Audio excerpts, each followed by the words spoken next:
Right, golf shop onliners, should we do some little overview on how to play the in-between wedge? So what I mean when you've got to hit a wedge, not flat out distance. So some things for you to bear in mind next time you're playing in-between wedge shots. First thing, play with the length of the club. Don't be afraid to move down the handle to help you hit smaller shots. And you can go all the way down subject to where you feel comfortable. This is me flat out. This is me bringing it in a bit of distance, bringing it in a bit more.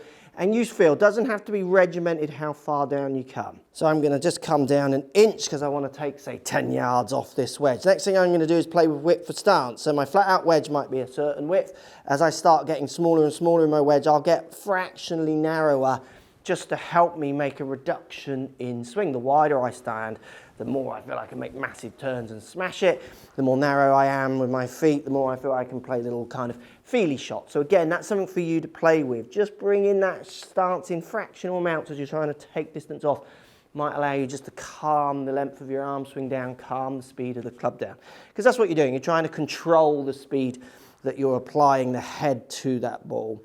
Next thing I'm going to make sure I do with an in-between wedge and a full one, but certainly in between ones, is I'm going to start with more pressure on my lead foot. I'm going to feel, you know, up to 70–80% of pressure on my lead foot. And then as I swing, I'm going to try and keep it there because I'm trying to limit the amount of pressure shifts and movements, where in a full swing, I might be feeling like I'm really moving a little bit more pressure back and forward. With a short shot, I'm going to stay very centered with the ball and try and keep that pressure just on one side to get that strike nice and crisp each time.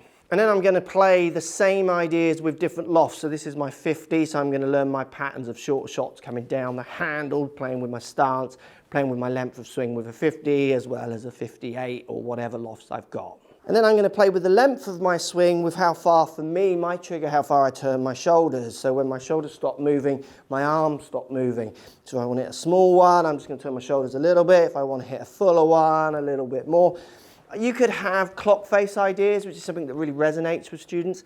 I find lots of students get in a bit of a mess when you do that with them, to be fair, because they're thinking so much about where they should stop that they're not really focusing on that kind of distance. And I would compare it to, imagine if I had this ball and I was just going to try and throw it, say, into a bin in front of me. I'm not concentrating so much on how much I move my arm. It's much more of a visual kind of cue. I know in my head that my arm needs to move probably about there to throw it there. It's this kind of visual cue. So the more you can rely on that for your three-quarter wedges, having that visual cue, look, I can see this distance and it's about there, you find that those players are much better controlling distance. So get out there and practice. How far down you come with the club, how much pressure you keep on your lead foot, how wide or narrow your stance goes, and then how far you turn your upper body back and through to try and find your distances. Get them repeating. You're going to find that you hit your wedges a whole lot closer.